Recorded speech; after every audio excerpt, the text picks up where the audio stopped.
የአዲስ ምዕራፍ ሰዓታችን ላይ ደርሰናል። የዛሬውን ባለ ታሪክ አይተን እንመለስ።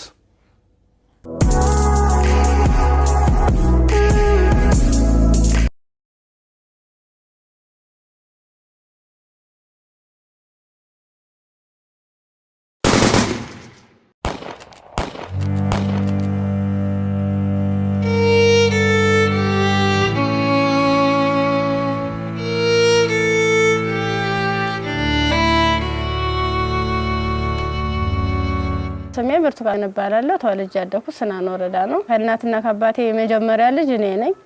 እኔን እንደወለዱ ነው አጋጣሚ አባቴም ወደ መንትን ያለ የተሰደደው። እናቴ በህይወት ያረፈችው በወሊድ ምክንያት ነው። ከዚያ በኋላ ምንድነው የተደረገው? አያቴ ጋር እንዳድግ ቆየው። ከአያቴ ጋር እየኖርኩ ያለ 8 አመት ሲሞላኝ ትንሽ እሷንም ይቸግራታል። እባካችሁ ልጅትን ለሰው ልስጥ እና ፈልጉልኝ ምናምን ትላቸዋለች እሷ ማለት ነው አያቴ አሉ። በ8 አመት ያስወጥተው ወሰዱኝ። ከዚያ እሱ የሁለት ልጆች አባት ነው፣ አንድ ሴትና የአንድ ወንድ እና እነሱን እያሳደኩኝ ልብስ የምሳጥብ የልጆችን ማለት ነው ካልሲ ያጥባለሁ፣ ወጥ እንድሰራ ሙያ እንድለማመድ እነሱ እያበረታታችኝ ሴትዮዋ ኢቭን በዓላት ራሱ ሲኖር ማንኛውንም ነገር ሲኖር ለልጆቹ ልብስ ሰርፕራይዝ ይገዛላቸዋል ወደ አመት ምናምን ሲመጣ። እኔ ደግሞ ሴትዮዋ ከምትለብሰው ልብስ ተቀድና ጣጣጣፋ ጥንጥዬ ነበርኩ። እንትን ብላ በመኪና እንኳን አይሰፋም፣ እቤት ነበር በመርፌ ተሰፋው ነበር። እሱን ለብሼ እሄዳለሁ። ጫማም የተወርቁ የወደቀውን ልጆች ተጠቅሞ የጨረሱትን እሱን ሰጎትት ምን ስል የባለም እንደዛው እየተማርኩኝ እያለ የሆነ ደረጃ ተሸላሚ ሆንኩኝ። እስከ 8 ደረስኩ። ከ8ኛ ክፍል በኋላ የሆነ ስራ ቤት ልብስ የሆነ እየጎረመስኩ ስመጣ ስራው እያያዘኝ ትምህርቱም እያያዘኝ እየከበደኝ ሲመጣ ስራዬን ለዲቱ ሙሉ ሰዓት አንተደላለሁ አልተኛም ነበር። 24 ሰዓት ነበር። ከዛ ዩኒቨርሲቲ 12ኛ ክፍል ጨረስኩ። 12ም ያው 392 አመጣው። ውጤት ከመጣ በኋላ ወደ ዩኒቨርሲቲ ተመደብኩኝ።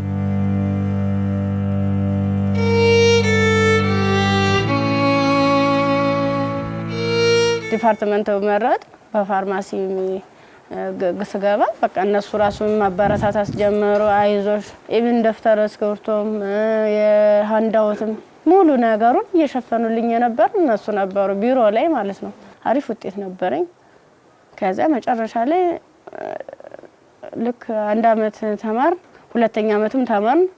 2ኛ አመት ላይ የተወሰነ ረብሻ ይከሰታል በሰዓቱ ማለት ነው። ረብሻ ሲፈጠር ምንድነው 3 ሰዓት ነው ከሌሊቱ 3 ሰዓት ላይ እኔ አጋጣሚ ከልጆች ጋር እንትን ነበርኩ፣ ላይብረሪ ነበርኩ። እኔ ወደ ውስጥ ስንመለስ ውስጥ ላይ የሆነ ሰው ሲተኩስ ከውጭ ላይ ይቀባበላሉ። ከዛ ኧረ ምንድነው በዚህ ውጡ በዚህ ወረዱ እንዲ ወንበስ በሉ እንትን ታኙ ተንበልበሉ ምናምን ይሉናል። ከዛ ልክ እየተኛን እየተሳብን እንደባብ እየተሳብን እየሄርን እያለ መጨረሻ ላይ እዚህ ጋር ግቡ በቃ እናምልጥ እንደዚህ ያለን ሰዎች ለካ ውስጥም ውጭ የሚተኩሱ የነበሩት እነሱ ናረዋል። ውጭ ላይ ስንል ምንም የትጥቅ ልብስ አልለበሱም። ከዛ አንደኛው ትጥቅ የለበሰው እዚህ ጋር ግቡ፣ ምክንያቱም እንደዚህ ድብልቅልቁ እየወጣ ነው እንዴ ህይወታችን ማትረፍ አትፈልጉም ሲለን እሺ ብለን ታርጋብገን ሁላችን ሰዎች አንድ ላይ ወጥተን ገባን። አንድ ላይ ገባን። በቃ ፍስፍስ አርጎ ይዘው ሄዱ። እየከለሉ ሄዱ። ምንድነው ወደ ጫካው ስንዳረስ ሰውነታቸውን መከለል ጀመሩ። ያ ማለት ምንድነው አይናቸው ብቻ እንድትታይ ነገር ግን ሌላ አካላቸው እንትና ሙሉ ብረት ነገር ነው። ስንገባ ምንድነው ኖርማል ወታደር ነበር። ግን እኔ ምን እዚያው ላይ እየቀየሩን ምን ሰዓት እንደቀየሩ ማላየናቸው። ከዛ እየሄርን እያለ ጫካ ስንጀምር መኪናውን ከዚህ በኋላ መኪና መግባት አይችልም ወራዱ በግራችን ዱብ እያለ ነው የምንሄዳው። ልክ በግራችን እየሄርን እያለ እንትን አይናቸው ብቻ እንድትታይ ሌላቸውን ሸፈኑና ጸጉራቸውን ገለጡት። ያኔ ኬፕ ነገር ነበር የለበሱ። ጸጉራቸውን ሲሉት እንዴ እንደሹ ቀጥ ያለ ነው። እንሄዳለን መንገዱ ያልቅም። 6 ሰዓት ፈጀብን።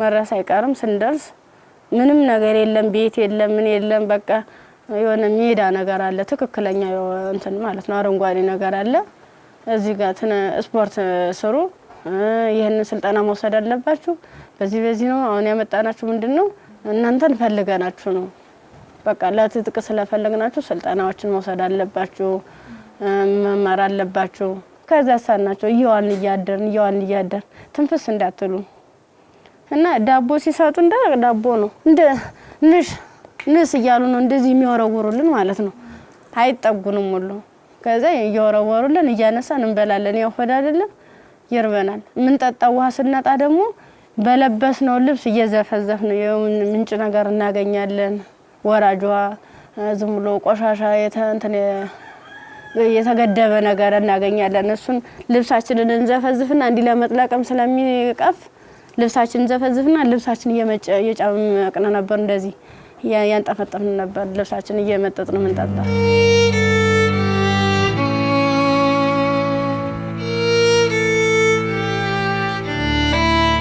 አመት ከ6 ወር ከሞላ በኋላ በቃ ስራችንን እንጀምር ይለዋል አንደኛው ማለት ነው ስራችንን እንጀምር ፕሮሰሱ አልቋል ያቀርነው ጊዜም እስከዚህ ነበር ምን ፈልገውን ነገርም ተሳክቶልናል አሁን ደግሞ እንቅስቃሴ እንጀምር ዳይ ምናምን አሉና መጀመሪያ ላይ ልብስ ነው አውልቆ የታዋን ሙሉ ልብሳችንን አውልቀን ነው እንግዲህ እንደንተን ሶስቶቹ አራቶቹ ተሄዱ በኋላ እኔ አምስተኛ ላይ ነበርኩ በአምስተኛው ሰዓት ላይ ምንድነው ታኛው ከተኛው በኋላ እየተካኩ ነበር ሲደፍሩ የነበሩ ማለት ነው ከዛ እየተካኩ እየደፈሩ ከደፈሩ በኋላ ምንድነው እንትን ራሴን ስስት አይ እንደዚያ ከሆነማ በዚህ ነው ስሜታችን የሚኖር ይልና እንደዚህ ያደርጋ ይሆነ እንደ 6 አይነት ነገር እንደ 6 ይሆናል እንደ ፌሮ እንዲ ነው ቀጥታ እንደዚህ ሲወጉ የነበረ ማለት ነው ጥቅጥቅ ካደረጉት በኋላ ስዳስ ሰው ራሱ ቁስሉ ይታወቀኝ ነበር እንዲታኝቼ ወድቄ ራሱ ማለት ነው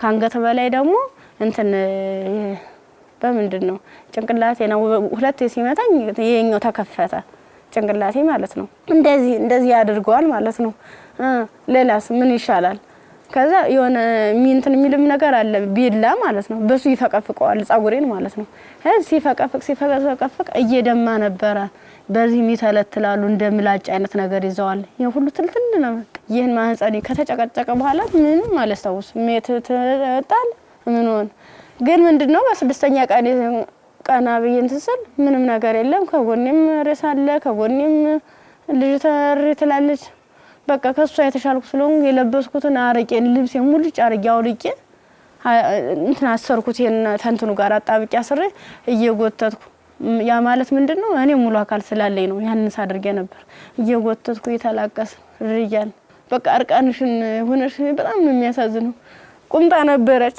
ቁምጣዬን ደግሞ ያላስለብሰኝ አለ ቁስሉ ማለት ነው እንዲ ክፍቱን አርጌ ልብሴን ግን ሙሉ ቃኔን ለሷ ለበስኳት የለበስኳት አንድ ቀሚስ ነበርና ቁምጣ ከስር ለብሼ ነበር የለበስኳት ልብስ በቁምጣዬ ማሰር አልቻልኩም አውልቄ ሁሉ ሞክሬያለሁ ሙሉ ደም ማለት ነው ከዛ በሷ አሰርኩና የወጥቱ ሰል ገሩ ይመጣሉ በሰዓቱ ማለት ነው ከዛ እንዲታ ያንዘላዘሉ እንትን ብላ እንደዚህ ተሸክሙ ያንዘላዘሉ ይዘዋት ይሄዳሉ ሀይዟ ሲሄዱ እኔ አልሰማማ እንትን አለለም በቃ እንዳንችልስ አንችልስ ገላጌ ተገኘ ብላኝ እኔ እንጂ ይብለኝ ደህል እንጂ ብዬ በጥምራ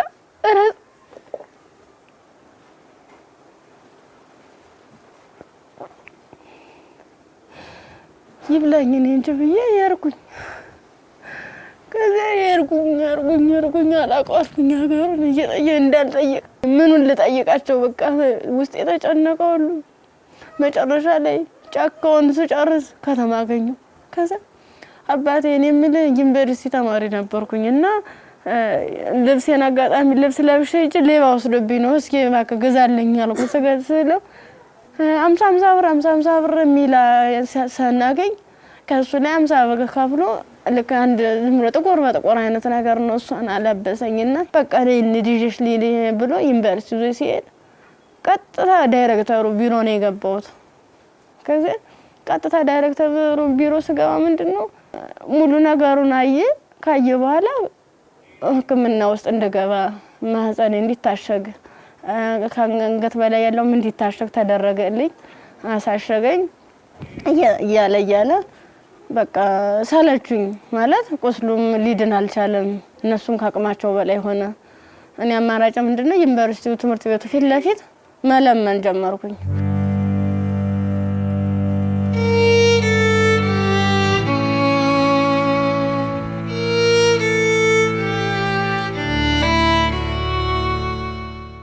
እንደ ኢንፌክሽን ፈጥሯል መሰለኝ ብዙ ቀን ስለቆየው 6 ቀን ማለት ቀላል አይደለም።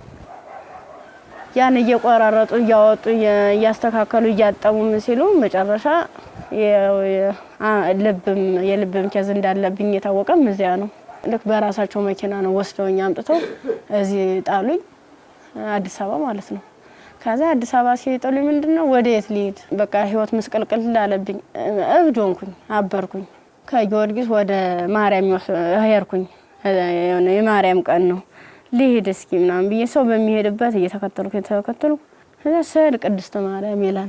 እዚያ ቁጭ ብዬ እየለመንኩኝ ታገኘኛለችና ብር ትሰጠኛለች። 50 ብር ተሰጠች። በኋላ ምን ፈልገሽ ነው ምናምን አይዞሽ ምናምን አለችኝ። እኔ እኮ እንደዚህ ተማሪ ነኝ እና በዚህ ረብሻ ምክንያት ነው እንደዚህ ተፈጠረው። እንዴት ላድርግ እንዴት ልሄድ ብለሽ አልኳት። የት ልሄድ ብለሽ ስላት አይ እንደዚህማ ከሆነ ክሊኒክ ጤና ጣቢያ እንወሰድሽ ብሎ ጤና ጣቢያ ሲሄድ የምጥ መርፌ ሰጡ። እስቲሽ አደረጉ። ከተወለደ በኋላ በጣም ራበኝ። በቃ ምኑን ላጥበው ማጣው ሳጣ ሲርበኝ ማዘር ተሬዛ ጋር መጣሁኝ። ምን ላድርግ አልኳት። በቃ ጨለመብኝ፣ እባክሽ አስገብኝ ስላት ከጎንሽ አለን ብላ መድኃኒቶቹንም ያንዳንዱ የህክምና ክትትሎችን እያደረጉልኝ ውስጥ ላይ ከነሱ አቅም በላይ የሆነውን ሪፈራል ተጻፈልኝ። በረንዳ ላይ የነበርኩት ወደ ቤት እየተቀየረ ሰው ቤት ማደር ጀመርኩ። እያልኩኝ በእነሱ ጥረት በእነሱ ጥንካሬ በማዘር ተሬዛ ማለት ነው ለልጁም ሆነ ለኔ ህክምና ወጪዎችን እያንዳንዷን እየሸፈነች እሷ እንደ እናት ሆና እየመከረችኝ እያጽናናችኝ እንባዬን እያበሰችኝ ነበር። አንድ እሷ ናት።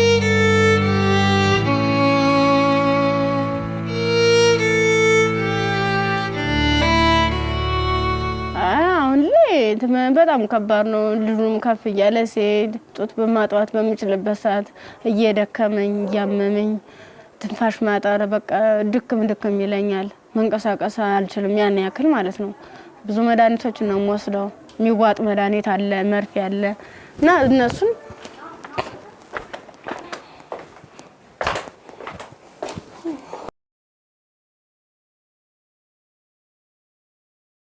እነዚህ ነው መድኃኒት እየወሰድኩ ያለ። በቃ እነዚህ የሚዋጥ መድኃኒት አለኝ፣ መርፌ አለኝ። ይሄን ነገር ነው እየወሰድኩ ያለው እና ይሄን መድኃኒት ስወስድ ደግሞ ለኔ የሆነ ማለት ምግብ ያስፈልገኛል። ምበላው መጠጣው የለም። የምታዩት ነው ደረቅ ኮቸሮ ነው። አሁን ቅድም እንደውም ሳዘጋጅ ነበር ኮቸሮ እዚህ አለኝ። ዘፍዝፌ ነው ነው እየበላ ያለሁት። አሁን የራስ ብሏል። የዘፍዝፌው ስለቆየው ቅድም ነው እናንተ ቀረጻ እያዘጋጃችሁ ያለ የዘፈዘፍ ማለት ነው። የዘፍዝፍ ካለ በኋላ ለልጅ ምንድነው ፍትፍት አድርጌ እኔ የምበላታለሁ እሱም የሚበላት ይችል ነው እና ሙዝ ምናምን እገዛለታለሁ። ብስኩት መጠለያ ያስፈልገኛል። አሁን ያለበት ቤት በስፖንሰር አንድ ወር ከፍሎልኝ ነው ሄደ። ሌላውን ግን እየለመንኩ ነው ውጭ ላይ ማለት ነው። የሆነ ነገር የልጅውን ወደ 3 ወር አለፈው ሰውን እንድንቆጣጣው ማለት ነው። መታጠቢያ ሰዓት አይደለም ብቻ ቃላት የለኝም።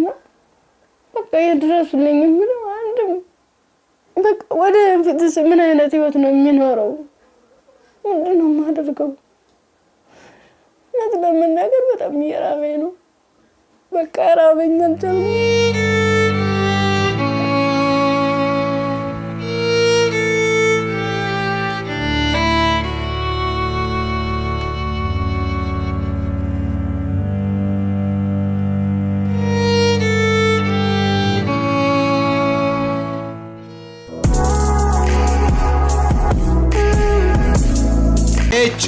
HOH ሞተር ዘይት ለአፍሪካ መልክዓ ምድር እጅግ ተስማሚ በሆነ በጀርመን ቴክኖሎጂ በከፍተኛ ጥራት የተመረቱ HOH ሞተር ዘይት HOH ግሪስ HOH ኢንዱስትሪያል ዘይቶች የአቅርቦት እጥረት አይታሰብም።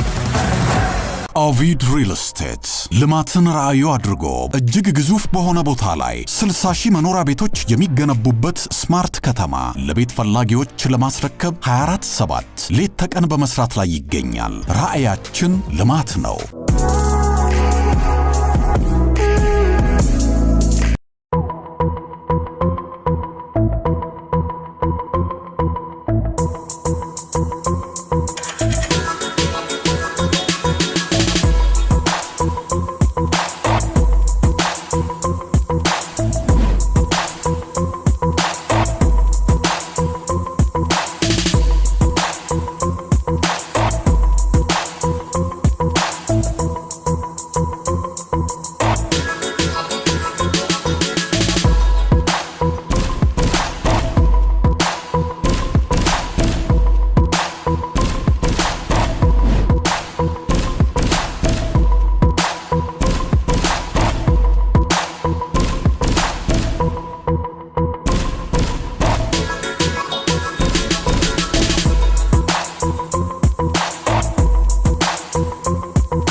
ኤዲሰን የኤሌክትሪክ ዕቃዎች፣ ኤዲሰን አምፖሎች፣ ማከፋፈያዎች፣ ብሬከሮች፣ ሽቦዎች፣ ኤዲሰን ስታቢላይዘሮችን ከተለያዩ የኤሌክትሪክ መደብሮች ያገኟቸዋል። ኤዲሰን ታላቅ ስም። የብርቱካንን ታሪክ ነበር አይተን የተመለስነው። ከዚህ ቀደም ብዙ አይነት እንደዚህ አይነት ታሪኮች ተሰርተዋል። ግን ይሄ እውነት ከኢትዮጵያዊነት የወጣ ፍጹም ኢትዮጵያ ውስጥ ይሄ ነገር ሲያጋጥማል ወይ ብለን እንድናስብ ራሳችንን እንድንጠይቅ የት ነው ያለነው የቱ ጋር ደርሰናል ብለን ያየንበትም ታሪክ ነው። ብርቱካን በጣም ተስፋ የነበራት ለዓላማዋ ታግላ እዚህ ጋር የደረሰች ጎበዝ ጠንካራ ወጣት ተማሪ ነበረች። ከዛ በኋላ ግን የመጣባት ነገር የሚያሳዝን ነው። የመጣባትን ነገር መቋቋም ባልቻለችበት ሁኔታ ላይ ደግሞ ተጨማሪ ነገር ወደ ህይወቷ መጣ። ያም ልጇ ነውና ለልጇ ብርቱካን ምን ብላ ይሆን ታሪኳን የምትነግረው ብዬ ሳስብ ነበር። በጣም የሚያስጨንቅና የሚረብሽም ጭምር ነው። የሷም ህይወት ተበላሸ ስንል እንደገና ደግሞ ህፃን ልጅ ወደዚህ አምጥታለች። የዛ ህፃን ልጅ ተስፋውስ ምንድነው? ነገስ የሚመለስለት መልስ ምንድነው? ይሄ ልጅ እንዴት አድርጎ ነው አድጎ ሀገርን የሚረከበው ብለን እንድንጠይቅ የሚያደርገንም ይመስለኛል። የብርቱካን ታሪክ በጣም ብዙ ሴቶች ላይ ያጋጥማል። ግን ደግሞ ይሄኛው የሚዘገንንና ለመስማትም ለጆሮም ለማየትም የሚቀፍ ነው ያገኘው። ያው ሰው ስትሆኚ ትፈተኛለሽ። አንዳንዴ የፈተናም አይነት አለው እንዴት ያለሽ በቃ በርግጥ ላያስችል አይሰጥም ይባላል። ግን ደግሞ አንዳንዴ ከመቻል በላይ የሚሆኑ ፈተናዎች አሉና እንደ ኢትዮጵያ እንደ ሀገር ደግሞ ስታስዩ እንደዚህ አይነት ሁኔታ የሚደረግበት ማህበረሰብ ውስጥ ነው እንደ ያለ ነው። በምን አይነት ሁኔታ ነው ህይወታችንን እየመራን ያለ ነው የሚለው ራሱ ሌላ ጥያቄ ነውና በጣም ከባድ ነው። የብርቱካን ቪዲዮንም ቁጭ ብዬ ሳየው እውነት ለመናገር አንደበት የለኝም። ከአምሮ በላይ ነው። እጅግ በጣም የሚሰቀጥጥና የሚዘገንን ከመሆኑ ብዛት የተነሳ ጭራሽ እንደውም ፊልም ነው እንዴ አክቲንግ ነው እንዴ የሚያስብል ሁላ። ምክንያቱም ያው ብዙ ሆረር ፊልሞችን እንሰማለን፣ ግን የእውነት መሬት ላይ የወረደ እንደዚህ በዚህ ልክ የሚሰማ ነውር ሁላ አለ ወይ እስከ ማለትም ድረስ አለና ብርቱካን እንግዲህ ስቱዲዮ ውስጥ ትገኛለች። አብረን ቆመን እንቀበላት። እንኳን ደህና መጣሽ። እንኳን ደህና መጣሽ። አረፍ በይ። እንዴት ብርቱካን? እንኳን ደህና መጣሽ። በጣም ነው የምታምሪው። በጣም ቆንጆ ከለሯ ራሱ እንዴት እንደሚያምር። ያው ዩኒቨርሲቲ ስንሄድ ሁላችንም የምናስበው ነገር አለ አይደል? ቤተሰብ ጋር ያለው ደስታ አለ፣ ስትሄጂ የምትዘጋጁ ዝግጅት አለ። ከሄድሽ በኋላ ደግሞ ያው ቤተሰብ ነው ገንዘብ የሚልከው እንፈልገው ነገር። ያን ጊዜ እንዴት አሳለፍሽው? ስትሄጂስ እንዴት ነበረ? ስሄድ 300 ብር ነው የተሰጠኝ። ያ ማለት ያንቺ 300 ብር የሆነ ቦታ ላይ ትላካል ማለት አይደለም፣ አድርሶ የሚመልሰኝ ነው። አመት ሙሉ የሚዘልቅ ማለት ነው። ጓደኞቼ በፕሌን ጓደኞቼ በመኪና እየተመላለሱ በዓላትን ሲውሉ እኔ ግን ለአንድ አመት ተብሎ 300 ብር ነው ካልኩሌት ተደርጎ ይሰጠኝ ነበር። ስንት ነበር ትራንስፖርቱ? 150 ብር ነበር መሄጃው። እንደ ሴት ደግሞ ለሴት የሚያስፈልግ ነገር አለ፣ የምንቀባው አለ፣ የተፈጥሮ ጉዳይ አለ። ለዚህ ሁሉ ነገር ገንዘብ ያስፈልጋል። በምን ነበረ ያን ነገር ምን ጓደኞቼ የተሻለ ህይወት ነበር እንትን የሚሉ ባለሀብት ልጆች አሉ። እነሱ ነበር የሻር እያደረጉ እያዋጡ ነገሮችን የሚሸፍኑ ኢቨን ሞዴስ ራሱ ይገዙልኝ ነበር። ጓደኞቼ ነበር ከጎን ያሉት ማለት ነው። እሺ ከዛ በኋላ ያ ሁሉ ነገር አለፈና ዩኒቨርሲቲ ገባሽ። ዩኒቨርሲቲ ገብተሽ ሁለተኛ ዓመት ተማሪ ሆነሽ ነው ይሄ ነገር ያጋጠመሽ። እንዴት ነበር እስቲ ጊዜውን አስታውሽ? ማለት በጣም ነው የሚከብድ። 3 ሰዓት ላይ ልክ ከላይ ወረ 3 ሰዓት ዘጋብኝ። መመለስ አልፈልግ ወጣሁኝና የሆነ ይሮራጣሉ ማለት ነው ሰዎቹ። ስንሄድ በቃ ኧረ እንደዚህ ተኩስ የተነሳ ለምን ትሄዳላችሁ? በቃ በዚህ ሄዱ ነው በዚህና እንትን በሉ እዚያ ካግቡ ምናምን ሲሉን እኛ በሰዓቱ ተኛን ተቆርቁሮ ነው የመሰለን። እኛ እንደዚህ ለማትረፍ ነው ብለን ተንደርድረን ራሳቸው መኪና ገባን። የነሱ መኪና ምን እንደሆነ ረብሻ የሚፈጥሩ ሰዎች በመጡበት መኪና። አዎ ከፍት ነው ከኋላ። 1 አመት ከ6 ወር ነው እዚያ የቆየነው ጫካ ውስጥ ምንም ነገር ሳይፈጠር። አመት ከ6 ወር ምን ነበር የሚሏችሁ? ትጥቅ ነው ልንቀየራችሁ ነው ትታጠቃላችሁ፣ አለበለዚያ ያሰብነው አለ እሱን እንሰራለን አብረን ምን ይሆናል እያሉ። የት ነበርስ የምታድሩት? እዚህ ውጭ ላይ ነው። ብዙ ጊዜ ዛፍ ነበር እንዲታከልል ተነመለ ነበር። እዛ በምትሆኑበት ጊዜ በተለይ ለሴቶች አስቸጋሪ ሁኔታ የንጽህና መጠበቂያ ማግኘት ነው። ያንንስ እንዴት ነበር የምታሳልፉት? የምን ንጽህና መጠበቂያ ነው? መቀዝም ለንሰናክ ነበር ምንለው። ከ1 አመት ከ6 ወር በኋላ ምንድነው የተፈጠረው? መጨረሻችን ላይ ሰልፍ አሳለፉን። እርቃናችንን አውልቀው ልብሳችንን ካወለቁ በኋላ ሰልፍ አስያዙ። እኔ አጋጣሚ ከ5ኛ አካባቢ ላይ ነበርኩኝ። ግንኙነት ከተደረገ በኋላ እንዲህ ሲጨቀጭቁ ራሱ በፌሮ ሲወጉ አላስታውስም። ደንዝዟል ሰውነት። ምን ያህል ሰው እንደተደረገ አላውቅም። በ6ኛ ቀን ስነቃ እንደ ማበላ ነው የሚፈሰው። እሷ ደግሞ አንድ አካል ስለጎደላት ምንድነው አማራጭ? የለበስኩትን ልብስ አውልቄ እሷ ነገሮቿን አስሬ ነውቅፋ እየወተቱ ጀመደ ጀመሩ። እንዳላዝላት አልችላትም። ከዛ አብረን ነው እኮ ምን ሄደው አንቺን እኮ ትችሻለ ድም ስትለኝ እንዲሁ ነው ሁለት አካል ስንኩል ማን ይቀበለናል አልኳት። ምክንያቱም ማንም ቢሆን እንደዚህ ደም እየፈሰሰ እንደዚህ ምድሩ ሁሉ ጨልሞብኝ ነገ ወዲያ የተሻለ ህይወት አገኛለሁ ብዬ ነገ ወዲያ ጥሩ ቦታ ደርሳለሁ ብዬ አሰብኩት ልጅ በቃ መጨረሻው እንደዚህ ሲያመር እንደዚህ ሲሆን በጣም ከፋኝ። በቃ ለሁሉም ማለት ነገ ወዲያ እንዴት ነው የምሆነው? ምንድነው ማድረግስ የምችለው? በምን አይነት መልኩ ነው ህይወቴንስ መጠገን የምችለው? አይዞሽ የሚለኝስ ማንኛው ሰው ነው? በቃ አለው እንደዚህ። መጨረሻ ላይ ምንድነው ጎዳና ተዳዳሪ ሆንኩት። ጎዳና ነው ወድቄ በቃ እኔ እንጂ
አንዳንድ ታሪኮች ለመስማትም በጣም እጅግ በጣም ይከብዳሉ። እኛ ጋር ይሆናሉ ይፈጠራሉ ብለንም እንጠብቃቸው አይደሉም። ሴት ሆኖ ለመስማት ይከብዳል፣ ሰውም ሆኖ ለመስማት እንደዚህ አይነት ታሪክ ይከብዳል። ያው ከመሞት መኖር ይሻላል ይባል የለ። እግዚአብሔር አንቺን በዚህ ፈተና ውስጥ አሳልፎ ዛሬ ላይ ሲያደርስሽ ምክንያት የለውም ማለት አንችልም። በፈጣሪ ስራ ማንገባም፣ ግን በጣም ጠንካራ ነሽ። እኔ በዚህ ሁሉ ችግር ውስጥ ያየሁት ያንቺን የመንፈስ ጥንካሬ ነው። አሁን ላይ ልጅ አለሽ። ልጅሽን ስታዩ ምን ይሰማሻል? ይከፋኛል በጣም። ምክንያቱም እሱ ባይኖር ያን ያህል እንትን አይደለም ነበር ማለት። ልጅ ስትይዥ ከባድ ነው። ለልጅ ስትይ እያልሽ የሆነ ትታሰሪያለሽ። ልጅ ነው እንጂ ራሴ አትይም። በቃ ምን አለበት ወይ ጤነኛ ልጅ በሰጠኝ ነው። ካልሆነ ደግሞ እኔም በሽተኛ ልጅም በሽተኛ እንዴት ነው የማደርገው? ልጁንስ ለማልቀ 2 ነው 3 ጊዜ ጥዬው ሁሉ ይጃለሁ። ከዚያ ውጭ ላይ ተመልሼ እንዲህ ሳይው እማ ያለ ወደ እኔ ይመጣል። ምናፈሩን በበላሁት በቃ አብረን እንሞታታለን ብዬልሽን መቀፋርቂ እንደገና ራሴን ይቅርታ ጠይቄ እንደ ትልቅ ሰው ጥያቄና መልስ በራሴ እየተመለሰ እንደዚህ ከሆነ ሽናን ዶዬ ከፋርጌ እሄዳለሁ። ያሳደጉሽ ቤተሰቦችሽ በጠፋሽበት ወቅት ከዛ ሁሉ ነገር ሲሆን ይሄን ሁሉ ታሪክ ያውቃሉ፣ ግን አልቀበልም ያለ። አሁን ላይ ጤናሽ እንዴት ነው? ሕክምና በጣም ያስፈልገኛል። ከሕክምናም በላይ የምክር አገልግሎት ያስፈልገኛል። ነገ ብርቱካን ምን ብታገኝ ትመኛለች? እኔ አሁን የምፈልግ አንድም በጤንነቴን የሚከታተለኝና በቃ ትምህርቴን መማር የምፈልገው ወደፊት የተሻለ ህይወት መኖር እፈልጋለሁ። ልጅን በጎን አይኑን እያየው እየተጫወትኩ አብሬ እንደ እናት እንደ አባት እንደ ወንድም ከጎን ይሆንልኝ። እሱም አድርጎ ጣፈ እንዳያገኙ ተሻለ ህይወት እንድደርስ ነው የምፈልገው። ዛሬ ወደ አዲስ ምዕራፍ የሚያሸጋግሩሽ ስጦታዎች እኛ እናበረክትልሻለን። እንግዲህ ብርቱካን በጣም ብቻሽን በከባድ ሁኔታ ልጅሽን እያሳደግሽ ነው የምትገኙ። በመሰረታዊነት በመጀመሪያ የሚያስፈልግሽ ደግሞ የቤት ኪራይ ድጋፍ ነው። ኢቢኤስ ቴሌቪዥን ይሄንን ስለሚያምን ደግሞ የ1 ዓመት ያለምንም ሀሳብ ከልጅሽ ጋር ሆነሽ ራስሽን እስክትቋቋሚ ድረስ የ1 ዓመት የቤት ኪራይ ይሸፍንልሻል። ሌላው እንግዲህ እኔም በጣም ተርቤያለሁ። ልጄንም ለማጥባት ደግሞ መብላት አለብኝ። ካልበለው ደግሞ ወተት የለም ጡቴ ብለሻል። እውነት ነው። እናት ስንሆን ደግሞ የበላነው ሁሉ ደግሞ ወደ ልጃችን ነውና መብላት፣ ራስን መጠበቅ ራብ መጥፎ ነው ይባላል። እውነትም መጥፎ ነው በጣም። ስለዚህ የ6 ወር አስቤዛ ደግሞ የቤት ይሸፍንልሻል።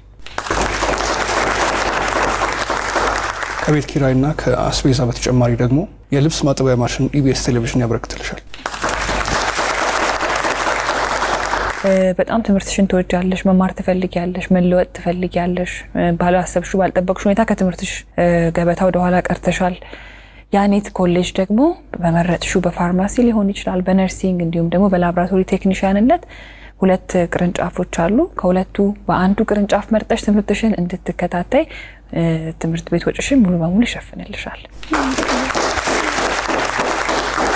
እኛም ህልምሽ ተሳክቶ ስትመረቂ ደግሞ ለመምጣት ያብቃል። አሜን። ሌላው ደግሞ የሰው ልጅ ሁሉንም ነገር ለማድረግ ጤናው ነው ቅድሚያው ነገርና ብርቱካን የልብ ኬዝም አለባት፣ እንዲሁም ልጇም እንደዚሁ ሕክምና ያስፈልገዋል። ከምንም ነገር በላይ ደግሞ የሳይኮሎጂ ባለሙያዎች እንደዚሁ የሚያዩ ይኖራሉና የሕክምና ድጋፍ ያስፈልጋታል በተለያየ አይነት መንገድ፣ የልብም እንደዚሁ የሳይኮሎጂም የልጇም ጤናም ጭምር ማለት ነውና በዚህ ላይ ደግሞ ድጋፋችሁን እንድታደርጉ እንላለን። እኛ እንዲሁም ደግሞ ሀገር ውስጥም ከሀገር ውጭም ያላችሁ መልካም ደጋግ ኢትዮጵያውያን ይህን ፕሮግራም የምትከታተሉ እንግዲህ መቼም ዝም እንደማትሉ ፍጹም እምነታችን ነው። ከብርቱካን ጎን ነን የምትሉ በዚህ አድራሻዋ ልታገኟት ትችላላችሁ። በቃ ሙሉ ነገር ላደረጋችሁልኝ ገዛ ላደረጋችሁልኝ ሁሉ ነገር ተበበ ከልብ አመሰግናለሁ። ኢቢኤስ ቴሌቪዥንም እድሜ ጤና ይስጥልን። በጣም ነው ማመሰግነው። እወዳችኋለሁ፣ አከብራችኋለሁ። ነገ ወደ ደግሞ የኔ ህይወት ተሳክቶ የኔ መጥቼ እናንተ መጥቼ እዚህ ውስጥ ማስደስተበት ቀን ይናፍቀኛል። ደግሞም አደርገዋለሁ። እናምናለን እኛ። የአዲስ ምዕራፍ ሰዓታችን ይህን ይመስል ነበረ። እሑድም በኢቢኤስ ይቀጥላል። መልካም ጊዜ።